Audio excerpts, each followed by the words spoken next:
حافظ ابن کثیر اور حافظ ابن عساکر عبداللہ بن حذافہ رضی اللہ تعالی عنہ کا واقعہ بیان کرتے ہیں کہ آپ کو رومی کافروں نے قید کر لیا اور اپنے بادشاہ کے پاس پہنچا دیا۔ بادشاہ نے آپ سے کہا کہ تم نصرانی بن جاؤ، میں تمہیں اپنے راج پاٹ میں شریک کر لیتا ہوں اور اپنی شہزادی کو تمہارے نکاح میں دیتا ہوں۔ عبداللہ بن حذافہ رضی اللہ تعالی عنہ نے جواب دیا کہ یہ تو کیا، اگر تو اپنی بادشاہت بھی مجھے دے دے اور تمام عرب کا راج بھی مجھے دے دے اور یہ چاہے کہ میں ایک آنکھ جھپکنے کے برابر بھی اپنے دین محمد صلی اللہ علیہ وسلم سے پھر جاؤں تو یہ بھی ناممکن ہے۔ بادشاہ نے کہا پھر تجھے قتل کر دوں گا۔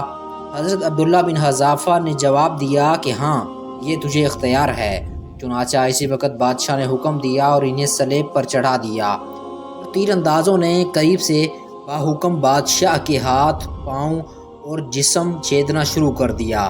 بار بار کہا جاتا کہ اب بھی نصرانیت قبول کر لو اور آپ پورے صبر و استقلال کے ساتھ فرماتے جاتے تھے کہ ہرگز نہیں۔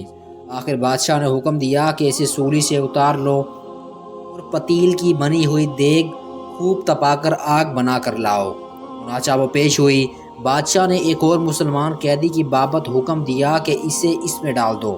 اسی وقت حضرت عبداللہ بن حذافہ کی موجودگی میں آپ کے دیکھتے ہوئے ان مسلمان قیدی کو اس میں ڈال دیا گیا۔ وہ مسکین صحابی اسی وقت چرمر ہو کر رہ گئے، گوشت پوست جل گیا اور ہڈیاں چمکنے لگیں۔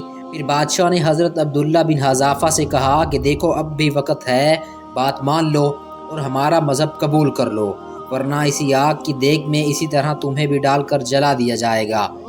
آپ نے پھر بھی اپنے ایمان جوش سے کام لے کر فرمایا کہ ناممکن ہے کہ میں اللہ کے دین کو چھوڑ دوں۔ اسی وقت بادشاہ نے حکم دیا کہ انہیں چرخی پر چڑھا کر اس میں ڈال دو۔ جب یہ اس آگ کی دیگ میں ڈالے جانے کے لیے چرخی پر اٹھائے گئے تو بادشاہ نے دیکھا کہ ان کی آنکھوں میں سے آنسو نکل رہے ہیں۔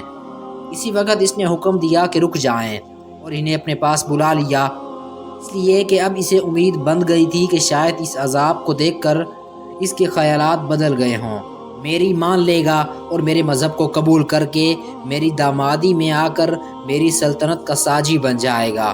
لیکن بادشاہ کی یہ تمنا بے سود نکلی۔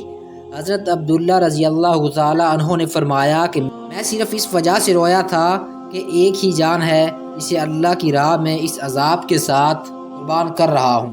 کاش میری روئیں روئیں میں ایک ایک جان ہوتی تو آج میں سب کی سب جانیں اللہ کی راہ میں ایک ایک کر کے فدا کر دیتا۔ بعض روایات میں ہے کہ آپ کو قید خانہ میں رکھا اور کھانا پینا بند کر دیا۔ کئی دن کے بعد شراب اور خنزیر کا گوشت بھیجا، لیکن آپ نے اس بھوک پر بھی اس کی طرف توجہ تک نہ فرمائی۔ بادشاہ نے آپ کو بلاوا بھیجا اور اسے نہ کھانے کا سبب دریافت کیا تو آپ نے جواب دیا کہ اس حالت میں میرے لیے جائز تو ہو گیا ہے، لیکن میں تجھ جیسے دشمن کو اپنے بارے میں خوش ہونے کا موقع بھی نہیں دینا چاہتا۔ اب بادشاہ نے کہا کہ اچھا تم میرے سر کا بوسہ لے لو تو میں تمہیں اور تمہارے ساتھ کے تمام قیدیوں کو رہا کر دیتا ہوں۔ آپ نے اسے قبول فرما لیا اور اس کے سر کا بوسہ لے لیا اور بادشاہ نے بھی اپنا وعدہ پورا کیا، آپ کو اور آپ کے ساتھیوں کو چھوڑ دیا۔ جب حضرت عبداللہ بن حذافہ رضی اللہ تعالی عنہ یہاں سے آزاد ہو کر حضرت عمر فاروق کے پاس پہنچے تو آپ نے انہیں بڑے ادب کے ساتھ منبر رسول صلی اللہ علیہ وسلم پر بٹھایا اور فرمایا کہ عبداللہ اپنا واقعہ ہم کو سناؤ۔ چنانچہ جب آپ نے شروع کیا تو خلیف المسلمین کی آنکھوں سے آنسو بہنے لگے، تو آپ نے فرمایا کہ ہر مسلمان پر حق ہے کہ عبداللہ بن حذافہ کی پیشانی چومے اور میں ابتدا کرتا ہوں۔ یہ فرما کر پہلے آپ نے ان کے سر کا بوسہ لیا اور پھر باقی تمام مسلمانوں نے بھی۔